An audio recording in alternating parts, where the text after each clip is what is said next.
From the Minoans, we will shift our focus to the Mycenaeans, and the Mycenaeans are the first of the Greeks that we will be looking at. Again, a reminder, the Minoans were not considered Greek in part because the evidence presented to us by the Linear A tablets, which was not a form of Greek, as we will discover the Linear B tablets will be a form of Greek. So we'll begin here with the Mycenaeans, and what you're looking at is an image of a death mask taken from one of the shaft graves of a grave circle that was found at Mycenae, the dominant palace of the Greek Peloponnese. And Mycenae itself is located again on the Peloponnesian Peninsula, and it will become kind of the central site, in large part because, as we've seen with Knossos on the island of Crete, it is because of an archaeologist that will really put Mycenae on the map, so to speak. And the archaeologist that I'm speaking of here is, well, he was, let's just say he was an amateur, Heinrich Schliemann. But in many ways, he is the founding father of ancient Greek archaeology. Schliemann, of course, is known for his discovery, if you will, of Homer's Troy, the city of Troy, which we'll look at a little later on in this lecture. Heinrich Schliemann, like Arthur Evans, of course, Schliemann was older, but Schliemann was fascinated by the Homeric stories, the Iliad and the Odyssey, and had always been interested in determining whether or not there were any truth to these stories. And he will go off to what is now Turkey and discover, if you will, the mound that will reveal 9 layers of a city that had existed since the earliest of time. And it is at this site that Schliemann will believe he has discovered the Troy that Homer wrote about in the Iliad. Now, not content just to have established the historical presence of Troy, Schliemann will set off a little later on, in 1876, will go to the Peloponnese on Greece and begin excavating a site that he believes will represent the kingdom of Agamemnon, one of the leading figures in the Iliad.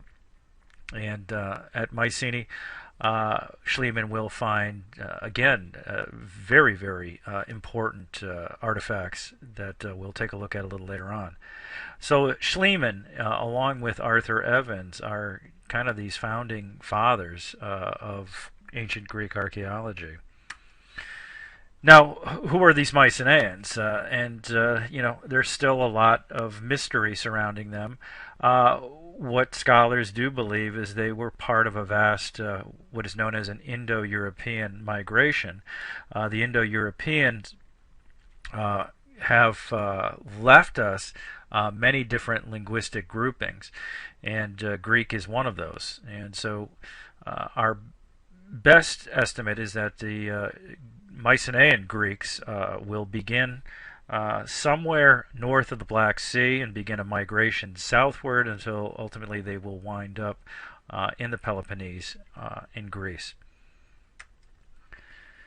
Now, in the Martin text that you're reading, pages 16 to 35, Martin does draw out a theme that these Indo-Europeans brought with them much violence. Evidently, they were a warrior society, and when the Mycenaeans do arrive in Greece and begin establishing dominance there, there is much destruction of the indigenous sites, the native sites that had existed prior to the Mycenaeans arriving at the Peloponnese. So with the Mycenaeans comes a warrior culture, and of course that's going to really become a prominent theme throughout this unit, the Mycenaeans as warriors, and that begins with their earliest presence on the Peloponnese. Now, Bronze Age Greece is called Mycenaean Greece. The Bronze Age and Mycenaean civilization are synonymous with one another when we talk about Greek history. And right away, I want to alert you to a theme that the geography of a place often determines how a civilization will develop, and that's relatively obvious. With Greece, you're looking at an aerial shot of the Peloponnese, and north of the Peloponnesian Peninsula is the Attic Peninsula, and we'll talk a little bit about Attica a little later on when we look at Athens.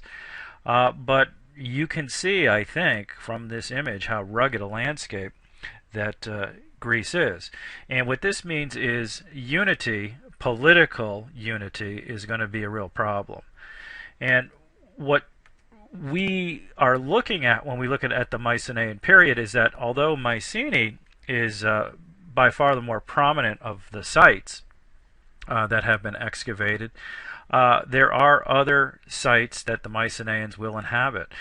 Now, by 1600, we do believe that Mycenae had become the dominant site, the dominant palace site, and again, a reminder that we are looking at the Peloponnesian Peninsula as the location for Mycenae. And it was situated at a very advantageous strategic position, controlling the Isthmus of Corinth, that narrow strip of land that connects the Peloponnesian Peninsula with mainland Greece. So outgoing and incoming traffic would be scrutinized by the Mycenaeans in their kind of hilltop citadel palace. Now, this is an illustration of Mycenae, and to the very bottom you see a circular structure, and this is a type of cemetery. This is a grave circle, and within the grave circle is a number of shaft graves that have been a treasure trove of archaeological artifacts, which give us a picture of Mycenaean civilization around 1600 as clearly attaining a material wealthy, very wealthy status. And here's a actual image of the excavation of the grave circle. And again, we're looking, if you can imagine the circle itself as a cemetery, within that cemetery we see various graves. And we do see an indication that by 1600 the Mycenaeans are actively engaged in Aegean trade because of the prominence of gold artifacts in particular. Gold, there's not a lot of gold in Greece, and gold had to come from outside of Greece, and the significance of gold artifacts within the shaft graves gives us an indication that the Mycenaeans were, by 1600, out and about on the Aegean, actively engaging in trade. And of course, we can imagine them bumping up against the Minoans. So we can imagine that initially the Minoans were the dominant partner in any type of trade relation, but as time goes on, again, given the warrior nature of the Mycenaeans, we can see how the Mycenaeans could, over time, begin to believe that perhaps they should be the dominant partner, and the Minoans themselves be the junior partner, or wiped away altogether. So here are some of those artifacts that were found in the shaft graves. And of course we see the death masks. When Schliemann found the death mask that you see in the top left, he said supposedly, "I have gazed upon the face of Agamemnon." And again, Agamemnon being the key political leader of the Mycenaeans during the Trojan War period, which is covered in the Homeric epic, the Iliad. And of course you see various golden coverings for the body. You see a lot of weapons, a lot of intricate weapons, a lot of bronze weapons, but again inlaid with other precious metals. We do see wealth, and we do see a kind of a warrior culture on display within the shaft graves. Now, the shaft grave dynasties, we think about 1600 down to about 1500, are replaced a little later on when we get a different burial style. And the burial style itself will be the Tholos tombs, also called the beehive tombs.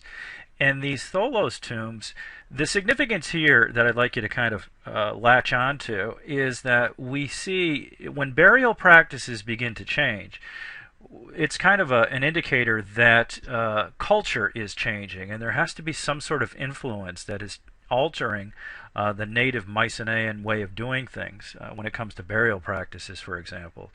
So the Tholos tombs give us an example or an indication that perhaps the Mycenaeans are being influenced by, say, the Minoans. We find Tholos tombs located on Crete, and also, if we keep in mind, that Egyptian burial practices rely on elaborate structures. Perhaps Mycenaeans, we can imagine them by 1450, by 1500, 1450, actively trading with the Egyptians, being exposed to Egypt, may have decided to alter their own burial practices accordingly. So again, we see things begin to change a little bit culturally as the Mycenaeans get exposed to the broader Near Eastern culture. Now, the fact that the Mycenaeans have adopted the Tholos tomb as a primary method of burial, certainly for the what we would call the nobles, after 1500, would indicate that there is a decisive foreign influence in Mycenaean society. So much so that not only are they organizing, the whole palace society, perhaps on Minoan models, but also altering their burial practices with these Tholos tombs. That indicates that there has been a saturation of Minoan influence. And early on, when Arthur Evans was first excavating Knossos, and he had this ideal of the Minoans as a very dominant thalassocracy, as a seagoing empire, Evans believed that perhaps the Minoans had colonized the Greek mainland. Now, that theory has fallen by the wayside, so we have to ask ourselves, how did the Mycenaeans become that familiar with Minoan and beyond cultures, including Egypt? And one interesting theory that would play into the Mycenaeans as a warrior society is that the Mycenaeans hired themselves out as mercenaries, particularly in Egypt, which of course was the wealthiest power. And we do know that there were whole settlements of Mycenaean Greeks, mercenaries, on Egyptian soil. So we have to look at the possibility that the Minoans would be the transport, in that Mycenaeans would contract themselves out as mercenaries in Egypt. Well, they had to get there, and from 1600 to 1500, when we start to see the Tholos tomb dynasties begin to appear in Mycenaean society, we might imagine that it is the Minoans who are transporting Mycenaean mercenaries to Egypt, which does not obviously appear on this map. But we could see that the island of Crete would be a logical halfway point, in which, again, we have Minoan ships picking up Mycenaean mercenaries, and then arriving back on Crete for the second leg of the journey to Egypt. And this would have given many Mycenaeans, certainly those mercenaries, a very, very good look at Minoan society, how it was organized, and particularly its wealth. And this would have been a tempting target for these Mycenaean mercenaries, who would realize over time that maybe the Minoans aren't the most military-minded of peoples, and that this could present a target of opportunity should ever the occasion arise. So that would perhaps be a link in the puzzle, or a piece in the puzzle, not to mix my metaphors, but a piece in the puzzle as to what happens on the island of Crete sometime around the year 1450. When, with the presence of Linear B tablets appearing after 1450, dated after 1450, it becomes obvious that the Greeks, the Mycenaean Greeks, are a presence on the island of Crete and are likely in charge. And indeed, most scholars do believe that sometime around 1450, the Mycenaeans have taken control of the island of Crete and many other Minoan possessions throughout the Aegean, and have become basically the dominant naval power and military power in the Aegean. Now, it's at this point in time that I'd like to again re-examine the whole issue of linear A versus linear B. As we've seen, the Mycenaeans by 1450 take control of the Minoan trade network, indeed the main palace at Knossos on Crete itself. We have to now revisit this issue of language as a means of determining that the Mycenaeans were indeed Greek. And just as a brief recap, we've already seen how Arthur Evans in 1900, while excavating at Knossos, Crete, will find, amongst other things, many of these baked clay tablets inscribed with what he recognized as being two distinct scripts, linear A and linear B. These are the names by which Evans will describe these scripts. Well, in 1939, the plot thickens when the American archaeologist Carl Blegen, who is excavating at Pylos on mainland Greece in the Peloponnese, will find more tablets, more of these clay tablets, but only the script identified as linear B are being used on these tablets. So now you have in Greece linear B being used, and on Crete linear B being used. And there's a great mystery as to, number one, what both these scripts mean in actuality, but also what the difference, the transition from linear A to linear B may mean regarding the historical record. Well, in 1952, the case is cracked when a British architect, in his spare time, decides that he's going to take up this challenge of decoding linear B. He focuses on linear B. Ventris, as a schoolboy, had attended a lecture given by Arthur Evans, where Evans had evinced some frustration at the inability to decipher either linear A or linear B, and that had always intrigued Ventris. And as an adult, sure enough, he was quite well skilled as a linguist, and he will put his talents to good use by deciphering or decoding linear B. And to the amazement of everybody, it turns out to be an archaic form of Greek. Now you have this linear B script being used on mainland Greece and at Knossos. So we know it's not Minoan, it must be Greek, and Ventris proved conclusively that it was. So we now know that it is the Mycenaeans who will take control of Minoan Crete, and the tablets will prove this. Now, with Blegen's excavation at Pylos, we get a treasure trove of these baked clay tablets with linear B script, and once it is deciphered as Greek, we then begin to get a clearer idea of what Minoan society, what Mycenaean society may have looked like. And again, not to go into too much detail, but I want you guys to recognize that it is believed that the Mycenaeans were much more socially stratified than the Minoans were. And governmentally, politically, the Mycenaean society was marked by monarchy, in which you have a wanax or an annex as king, and that king will be supported by a group of nobles, and the third class regarding status are going to be the scribes or the clerks, who have the skill of writing using this linear B script.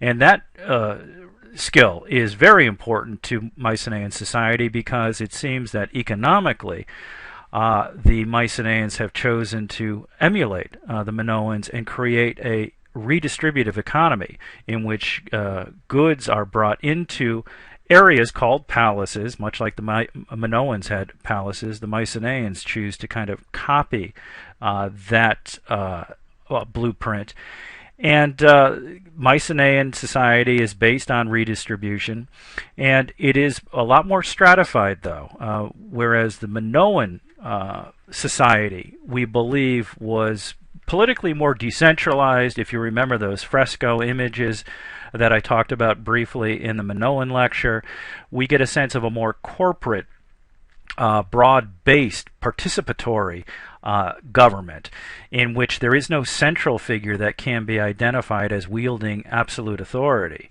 And with the Mycenaean political structures, we get a sense that there was a figure head and shoulders above all else. Now, whether or not he wielded absolute authority is still open to debate, but clearly stratification is the operative theme when we look at Mycenaean society, its politics, and its economy. And we know from the Linear B tablets that villages that were within the parameters of the various palaces, again, Mycenae and Pylos are just two of several that are being excavated, have been discovered, that were on the Peloponnese Peninsula or mainland Greece itself. So we do know from the Linear B tablets that taxation in the form of goods, and both agricultural and finished goods, was a requirement of people living within the territorial boundaries of each of these palace structures. And those goods were collected within the palace citadels themselves and were redistributed back to the people in the form of various rations. But it's also important to note that within each of these citadels, just on the outskirts of the citadel itself, you get a kind of a town that is inhabited by these skilled craftspeople that can work with pottery, that can work with metal. And these people need food to survive, so they are paid in food by the rulers of the various palaces, food that is brought in from the agricultural villages in the surrounding areas. Now, again, there are several of these palaces that exist throughout the Peloponnese, throughout mainland Greece, but it does seem that there was a special status associated with the citadel at Mycenae, and the ruler at Mycenae may have been, a type of primus inter pares leader, a type of he is distinct amongst all the other rulers of the various palaces. And in part, this is a tradition that derives from the Homeric epics. The Iliad, of course, we see Agamemnon, who was in the Homeric epic the ruler of Mycenae. He is the leader of the vast expedition of Greeks that will set sail and besiege the city of Troy. So he may have had a special status that would not allow him to necessarily tell other rulers what to do by compulsion, but maybe because of charisma, because of a historical legacy, he could create these temporary alliances, these coalitions that could act against the broader enemies of the Mycenaeans, such as Troy. So what we've seen is the Mycenaeans, after overtaking the Minoans, quickly begin to dominate the Aegean trade networks, and this will only increase the wealth and status of the Mycenaeans. The nobility and the rulers, of course, will benefit most of all because of the stratified nature of Mycenaean society. But this image here gives you a sense of just how far-flung and extensive the Mycenaean trade network was. But of course, nothing lasts forever. And we get a sense that by 1350, so within 100 years of the Mycenaeans overtaking the Minoans and actually taking control of the Minoan trade network, within 100 years, by 1350, signs of trouble. And archaeologically, we know this because these palaces that were created, again, if you remember that map a few slides ago at Mycenae, at Pylos, Tiryns, Gla, these had been unwalled, undefended. But by 1350, a lot of the wealth, a lot of the resources, the energy of these territories is being put into fortifications. And that gives us a sense that perhaps rivalries amongst the various palaces, the territories of the Mycenaeans. These rivalries had spilled over into open warfare, and it required an extensive defense network to maintain security. The image that you're seeing here is at Mycenae. This is called the Lion's Gate, and because of the image overlooking the gateway there. But note the stone. These walls were called they are called Cyclopean, in part because later Greeks, when they visited these sites, felt that it was impossible for stones this large to be moved by human beings. They had to be moved by cyclopses. And of course the Cyclops is a mythical creature, very large, one eye in the center of the forehead, very belligerent figure. But it was the Cyclopses that were capable of creating such things, not men. But of course we know today that it was the Mycenaeans, and the notion that they had to defend gives us a sense that something is going wrong within Greece itself. Throughout the course of the 13th century, trouble begins to mount, and we believe that the usual cohesion that had created a type of stability within the Greek world may have broken down. Piracy may have become a major problem, interrupting commerce and then nullifying it altogether. We get a sense that by 1230 BCE, no more pottery coming out of Greece. And pottery, of course, is not just to be looked at or to be used, it is also for shipping goods. And if there's no pottery, it gives us some evidence that goods are not being shipped. And so by 1200, we begin to see, not just in Mycenaean Greece, but throughout the broader Eastern Mediterranean, a violent and massive collapse of civilizations. At least one historian, Robert Drews, refers to this period roughly from 1200 to 1180 BCE as the collapse, because Mycenaean civilization will collapse. The Hittite Empire, which I will explore in the next lecture, will collapse. You'll see many of the powerful city-states along the eastern Mediterranean seaboard will be sacked, will be destroyed. Egypt itself will come under heavy pressure by a group of sea invaders called the Sea Peoples. And so we get this roughly 20-30 year period of absolute violence, absolute destruction, and it still very much is a mystery to scholars as to what exactly happened. But there are some interesting theories that we'll explore here in a moment. So we have this vast destruction. Let's take a look at some of the theories that have been proposed to explain it. The first is the most direct, that the Mycenaeans, ever a warlike people, had turned on themselves dramatically in the period of roughly around 1400, 1375 BC, and had instituted a state of war amongst the different palaces. And of course this would explain why we would see the fortifications, the Cyclopean walls being erected at Mycenae, at Gla, at other locations. So what we think is that the wars between the palaces, coupled perhaps with some drought or even an earthquake, could have destabilized the entire Mycenaean civilization to such an extent that the people rose up. The people, again, who were responsible for providing the palaces with agricultural taxes, if you will, decided that if they were to continue to pay these taxes, they would perish, they would starve. So they chose not to. They withheld the produce, and that in itself caused the citadels to collapse because there was no more incoming food.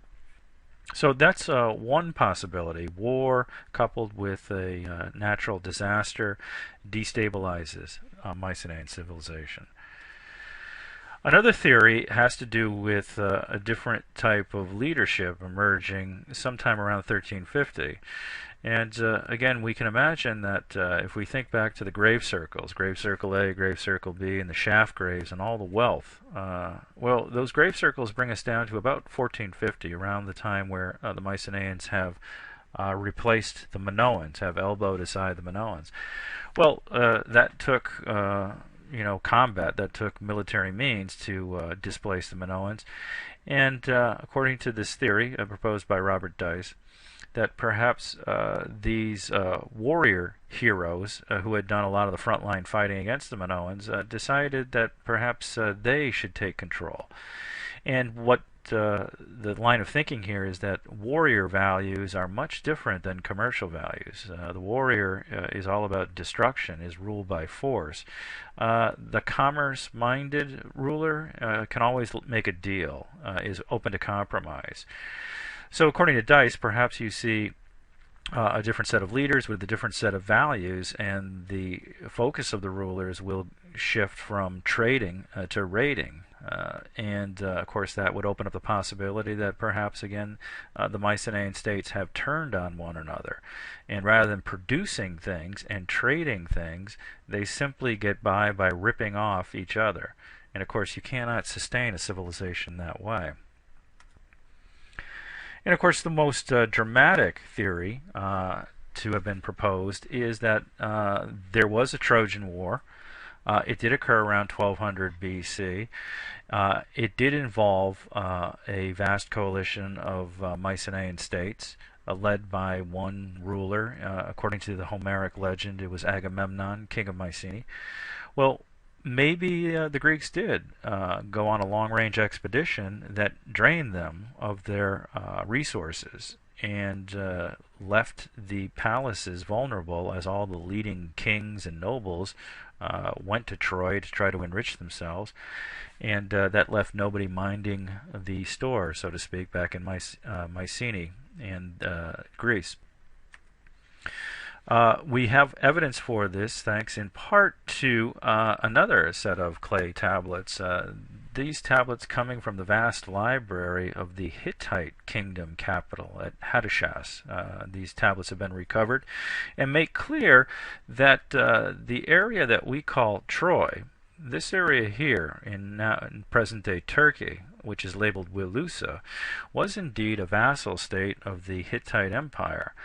But of course, it is on the kind of periphery, on the front line, if you will, if indeed there is hostilities that are commencing between the Mycenaeans and the Hittites. So Troy itself could have bore the brunt of such hostility. In the Hittite sources, Troy is referred to as either Wilusa or Truiza. And we do have references within the Hittite texts of the fact that the Mycenaeans are out there, and they're looked upon as being a relatively powerful civilization.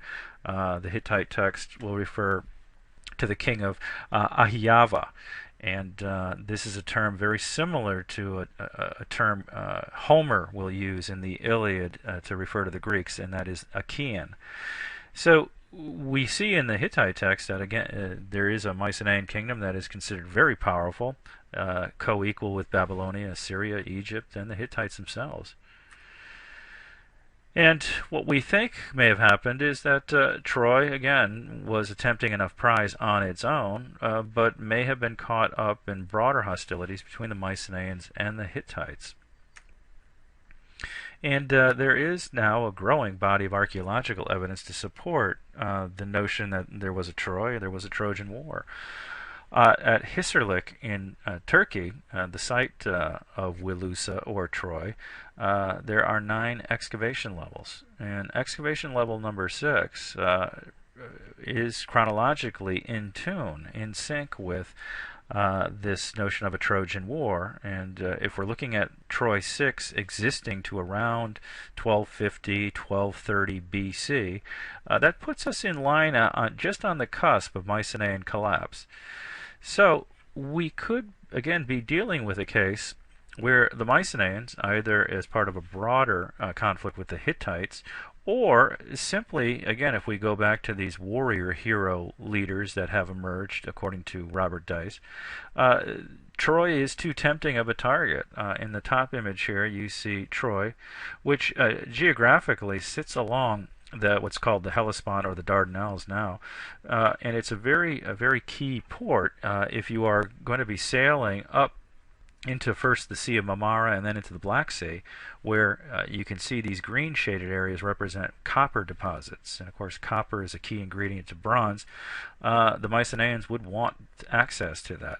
Well, if you are sailing against the wind, you're not going to go anywhere. And Troy is located at an area where you could put into port. But of course, you want to rely on friendly relations. But the more crass observation would be Troy is a rich city. If the Mycenaeans at this time have turned into thugs, it is a tempting target. Now, according to legend, and of course I'm primarily referring to Homer's Iliad, if we look at this particular map, all the shaded areas refer to those Greek states, those Mycenaean states, and the princes that govern them as participating in the 10-year-long Trojan War.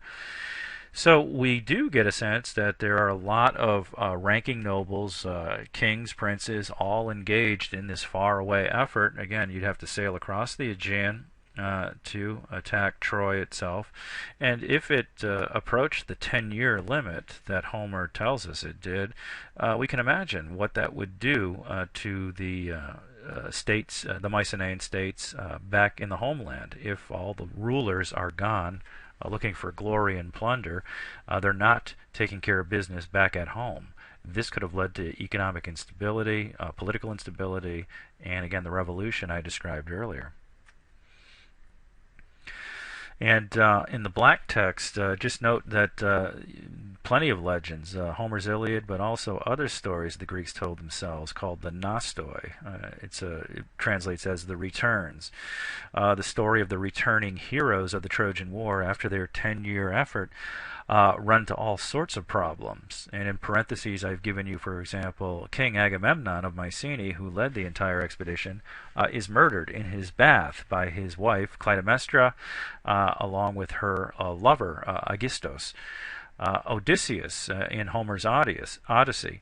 Odysseus goes on many different adventures unwillingly. He's trying to get back home to Ithaca, but there are all sorts of obstacles in his way. And back in Ithaca, his wife Penelope is trying to not get married to a bunch of nobles who have encamped in Odysseus's palace and are consuming his resources. So you get a sense that when the rulers are away, political chaos will ensue. Now, the collapse of the Mycenaean civilization becomes part of a broader theme of collapse, which one historian, Robert Drews, simply refers to as the catastrophe.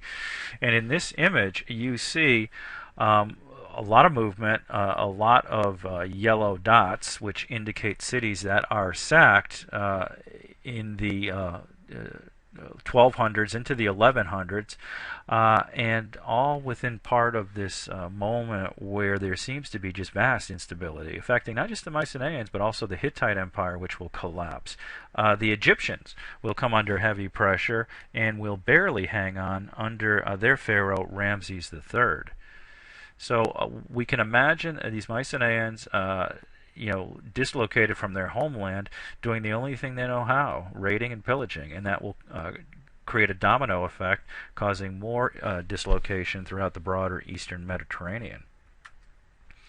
And there is a record of these raids that were taking place, again, around 1200 into the 1180s, 1170s. And we see peoples referred to by the Egyptian sources as the Sea Peoples, beginning attacking Egypt itself, coastal Egypt. And this image that you see here is from the Medinet Habu relief. It's a burial temple of Ramses III, who was known for fighting these Sea Peoples and saving his kingdom. Well, we get a sense that some of the names associated with these Sea Peoples, the Peliset, the Denyen, the Shardana, the Meshwesh, some of them very well may have been these Mycenaean Greeks looking to flee their shattered homeland and to create something new somewhere else, or just out, again, raiding and pillaging, causing a ripple effect of destruction and instability. And finally, when we do reach roughly the year 1100, we see the Bronze Age civilizations of Mycenae, of the Hittite Empire, the areas along the eastern Mediterranean seaboard, some of these city-state principalities, all destroyed, and civilization itself seems to have come to an end. And historians will refer to this era as the Dark Age, which will last roughly from 1100 down to about 750 or so. So we can update it maybe to 800. So you got a couple of centuries in which the civilizations that had been the foundation of life in the Aegean and Eastern Mediterranean, they're all gone, and the people of the region are going to have to rebuild from the ground up. And that will take us into our next unit when we look at what the Greeks will do to survive during the Dark Age and what type of civilization they will begin to construct to take the place of the Mycenaean Bronze Age era.